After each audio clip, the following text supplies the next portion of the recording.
Spesifikasi yang dibutuhkan untuk perangkat smartphone atau Android bagi calon mitra statistik BPS 2025. Hai, Assalamualaikum warahmatullahi wabarakatuh. Selamat datang saya ucapkan di Usma Ulia channel yang masih sama membahas tentang beragam aplikasi dan informasi. Apa kabar teman-teman semua? Semoga selalu dalam lindungan Allah Subhanahu wa taala. Amin amin ya robbal alamin. Baik, sebelumnya terima kasih disampaikan bagi teman-teman yang telah mengklik video ini dan pastikan untuk simak video ini sampai selesai. Jangan di-skip agar tidak gagal paham, juga pastinya tidak ada informasi yang terlewatkan. Baik, untuk kali ini akan saya berikan informasi terutama bagi teman-teman yang saat ini mengikuti kegiatan rekrutmen mitra atau rekrutmen calon mitra statistik BPS 2025, dan informasi yang dimaksud yaitu mengenai spesifikasi yang diperlukan atau dibutuhkan untuk perangkat smartphone atau Android bagi teman-teman yang saat ini menjadi calon mitra statistik BPS 2025. Adapun spesifikasi yang dimaksud yaitu yang pertama, operating system Android dengan versi minimum 7 nokat. Kemudian yang kedua, ukuran layar minimum 5 inch, prosesor quad-core 1,4 GHz, RAM minimum 4 GB, dan free-nya adalah 3 GB, ini minimalnya ya.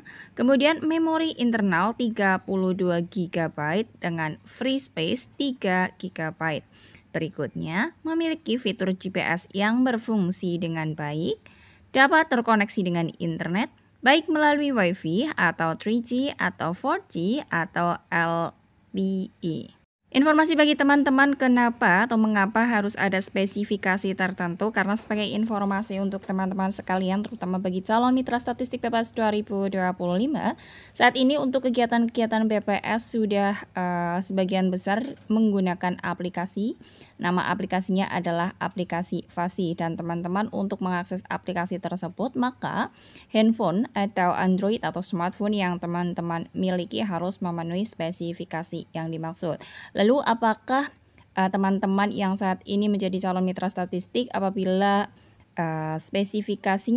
spesifikasi smartphone yang dimiliki tidak memadai masih bisa menjadi calon mitra statistik? Jawabannya masih saja. Jadi tetap ada ini untuk batas aman ya, spesifikasi aman. Jadi teman-teman jika memiliki spesifikasi yang saya sebutkan tadi, handphonenya atau smartphone-nya, artinya teman-teman bisa dinyatakan aman untuk menggunakan aplikasi fasihnya. Tetapi informasi bagi teman-teman, apabila ternyata handphone yang teman-teman gunakan atau smartphone yang digunakan tidak seperti yang saya sebutkan, misalkan katakanlah RAM dari handphone yang teman-teman gunakan tidak 4 GB tetapi 3 GB, apakah masih bisa digunakan? Menurut pengalaman saya pribadi, kebetulan saya juga mitra statistik di tahun 2024 ya, artinya saat ini masih menjadi mitra statistik karena sudah masuk database.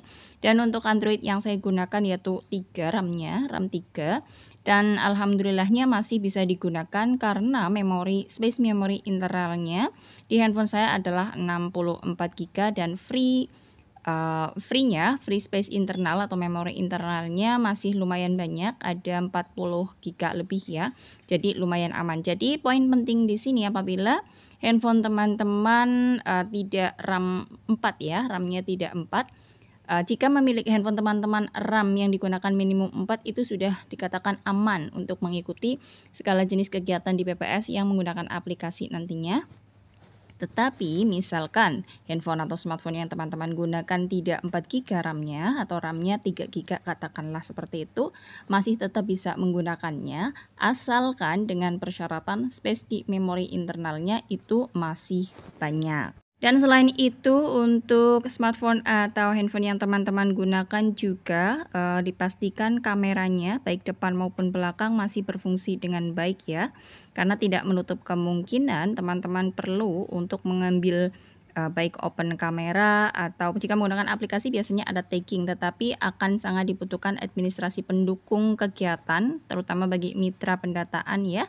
Perlu untuk berfoto dengan responden atau melakukan mengambil dokumentasi pada saat teman-teman melakukan pendataan atau bahkan pada saat teman-teman izin ke ketua SLS atau izin ke desa atau tingkat kecamatan, teman-teman perlukan itu. Ya, demikian informasi yang dapat disampaikan pada pesan kali ini. Semoga informasi ini bermanfaat bagi teman-teman. Salam sukses selalu tentunya. Dan akhir kata, wassalamualaikum warahmatullahi wabarakatuh.